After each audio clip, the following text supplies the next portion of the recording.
दोस्तों रूस यूक्रेन युद्ध की वजह से अगर सबसे ज़्यादा फ़ायदा किसी को हुआ है मिडिल ईस्ट के अंदर, वो है ईरान। क्योंकि ऐसा मैं क्यों कह रहा हूँ, ईरान को इसमें क्या फ़ायदा हुआ है दोस्तों, सारी डिटेल आपको बताऊंगा। वीडियो के एंड तक बने रहिएगा। चैनल पर नए हैं तो चैनल को सब्सक्राइब कीजिए, बेल आइकन दबाना ना भूलिएगा। दोस्तों ईरान ने रूस को अपने खतरनाक मिसाइल और ड्रोन सप्लाई किए थे, जिनके दम पर रूसी फौज ने यूक्रेन के अंदर जमकर दोस्तों तबाही मचाई थी। दोस्तों इजराइल और हमास युद्ध की वजह से मिडिल ईस्ट के अंदर उसके जो सहयोगी संगठन हैं काफ़ी हद तक दोस्तों कमज़ोर होते हुए दिखाई दे रहे हैं। जिसका असर है वो दोस्तों ईरान पर भी पड़ सकता है। लेकिन दोस्तों खुद को हर हालात में तैयार रखने के लिए ईरान अंदर ही अंदर अपनी जो सैन्य ताकत है उसको लगातार बढ़ाने में लगा हुआ है। और दोस्तों ईरान को लेकर अब जो खुलासा हुआ है उससे अमेरिका और इजराइल के दोस्तों पसीने छूट सकते हैं। दोस्तों पश्चिमी देशों की जो खुफिया एजेंसी है उनके अधिकारियों ने दोस्तों एक बड़ा खुलासा किया है कि ईरान चीन से मिसाइल बनाने के लिए जो महत्वपूर्ण केमिकल है वो मंगा रहा है, और इस केमिकल को लाने के लिए ईरान के जो जहाज हैं वो चीन के तट पर डेरा डाले खड़े हुए हैं।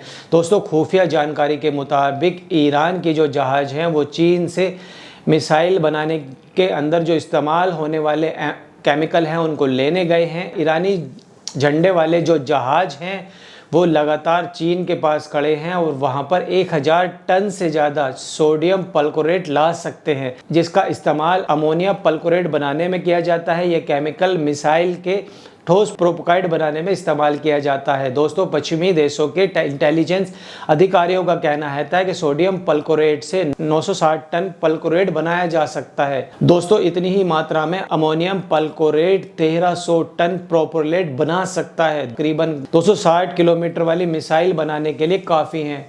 इस सब के बीच दोस्तों मैं आपको ये भी बता देता हूँ कि अमोनियम परक्लोरेट उन केमिकलों में से एक माना जाता है जिसमें मिसाइल टेक्नोलॉजी रिसीव का नियंत्रण कहा जाता है। दोस्तों यह एक अंतर्राष्ट्रीय संस्था है और इंटेलिजेंस अधिकारियों का दोस्तों ये भी कहना है कि ईरान से ये जो केमिकल हैं इस्लामिक रेवोल्यूशनरी गार्ड को सौंपे जाएंगे, जो ईरानी सेना के एलीट विंग है। दोस्तों अधिकारियों के मुताबिक 34 से 20 फीट केमिकल से भरे हुए कंटेनर गोलवेल जहाज पर लादे गए हैं, जो चीनी आइसलैंड लाइसलान से रवाना हुआ है और वो तेहरान पहुंचेगा। और दोस्तों वही जायरन 22 केमिकल वाले कंटेनर लेकर चाइना से रवाना हुआ है, जो कि ईरान की राजधानी तेहरान पहुंचेगा। दोस्तों इसी को देखते हुए बड़ी खबर आ रही है कि ईरान अपने आप को बहुत सक्षम बनाने में लगातार लगा हुआ है। ईरान अपनी जो सैन्य ताकत है उसको लगातार बढ़ा रहा है। ईरान चाहता है कि मिडिल ईस्ट के अंदर जैसे इजराइल की धमक है वैसे ही उसकी भी धमक बनी रहे। इस बीच लगातार इजराइल कहता रहता है कि अगर उसको किसी से डर है तो वो केवल ईरान ही है, और ईरान को भी ये पता है कि उसके जो प्रतिरोधी समूह थे, उसके जो गुट थे, जो काफ़ी हद तक कमज़ोर हो गए हैं। लेबनान काफ़ी हद तक कमज़ोर हुआ है, गज़ा के अंदर हमास कमज़ोर हुआ है, सीरिया के अंदर बशर अल असद की सरकार जा चुकी है। तो इससे ईरान को काफ़ी हद तक झटका लगा है।